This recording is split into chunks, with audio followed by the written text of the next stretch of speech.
સંતરામ મંદિરમાં 200 વર્ષથી ચાલતી બોર ઉછાળવાની પરંપરા આજે પણ જીવંત છે. વિશ્વાસ નહીં થાય, પરંતુ અબોલ બાળકો પણ અહીં આવીને બોલતા થઈ જાય છે.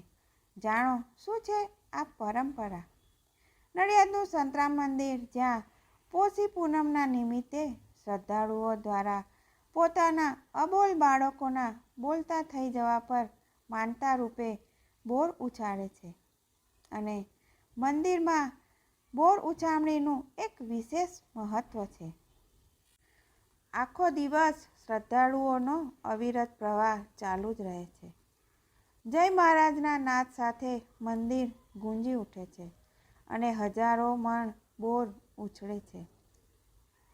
ગુજરાત રાજ્યના ખેડા જિલ્લાના નડિયાદ શહેરમાં આવેલું છે આ સંતરામ મંદિર. બોલતું ન હોય તેવું બાળક પણ બોર ઉછાળવાથી બોલતું થઈ જાય છે. તોતળું બોલતું હોય તો પણ બોર ઉછાળીને બાધા પૂરી કરવામાં આવે છે. 1.25 કિલોથી લઈને બાળકના વજન જેટલા અથવા તો પોતાની યથાશક્તિ બોર ઉછાળવાની માનતા રાખવામાં આવે છે. જય શ્રી કૃષ્ણ મિત્રો, જય મહારાજ. સ્વાગત છે તમારું મારી ચેનલ સ્નેહ સાગરમાં.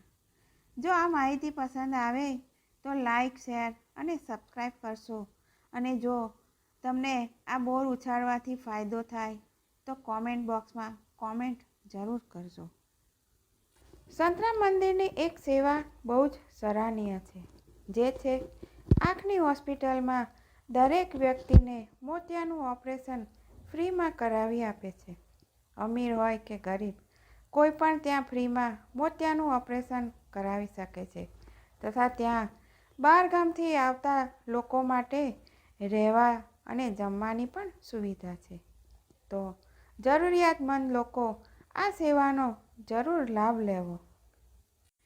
સેવા તીર્થ સ્થાન તરીકે જાણીતા બનેલા સંતરામ મંદિરના મુખ્ય ગાદી નડિયાદ ખાતે પોષી પૂનમના દિવસે સંતરામ મંદિરમાં બોર ઉછામણીનું વિશેષ મહત્વ છે.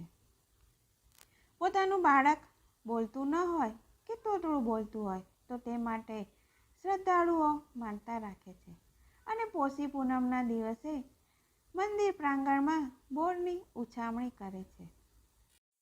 વહેલી સવારે આ કાર્યક્રમ ચાલુ થઈ જાય છે.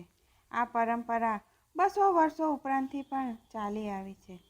જેનું બાળક જન્મ પછી બોલતું ન હોય અથવા તો તોતળું બોલતું હોય તો તેના માતા પિતા કે સ્વજન સંતરામ જ્યોતની બાધા રાખે છે કે અમારું બાળક બોલતું થશે તો સંતરામ મહારાજ સમાધિ સ્થાન એટલે કે સંતરામ મંદિરના પ્રાંગણમાં 1.25 કિલોથી લઈને યથાશક્તિ અથવા તો જે બાળકના વજનના બરાબર બોરની ઉછામણી કરીશ.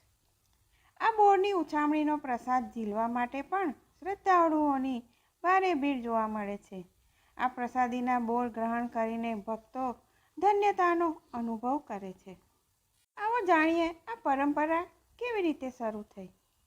યોગીરાજ અવધૂત સંતરામ સ્થાન દત્તાત્રેય ભગવાનનો અવતાર છે. મંદિરના નિર્ગુણદાસજી મહારાજના જણાવ્યા અનુસાર વર્ષો પહેલાં એક ભક્ત સંતરામ મહારાજની શરણે આવ્યા હતા અને પોતાનું બાળક બોલતું ન હોવાનું જણાવ્યું. એ બાદ મહારાજના આશીર્વાદ મેળવતા આ બાળક ચમત્કારિક રીતે બોલતું થઈ ગયું.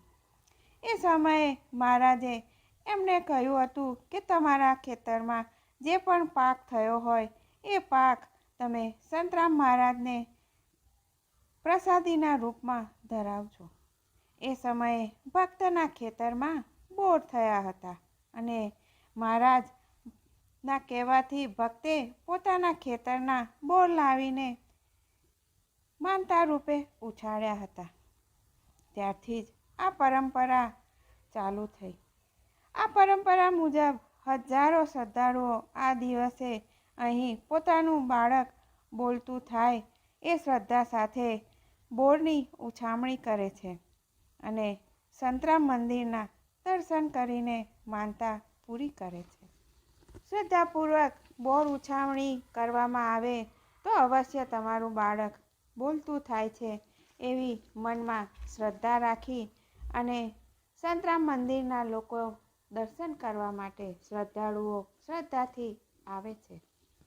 મિત્રો, તમારી આસપાસ પણ કોઈ આવા ન બોલતા બાળક હોય તો તેમને પણ આ કથા સંભળાવીને તમે મદદ કરી શકો છો. જય શ્રી કૃષ્ણ મિત્રો. ફરી મળીશું આવા અવનવા વિષય સાથે.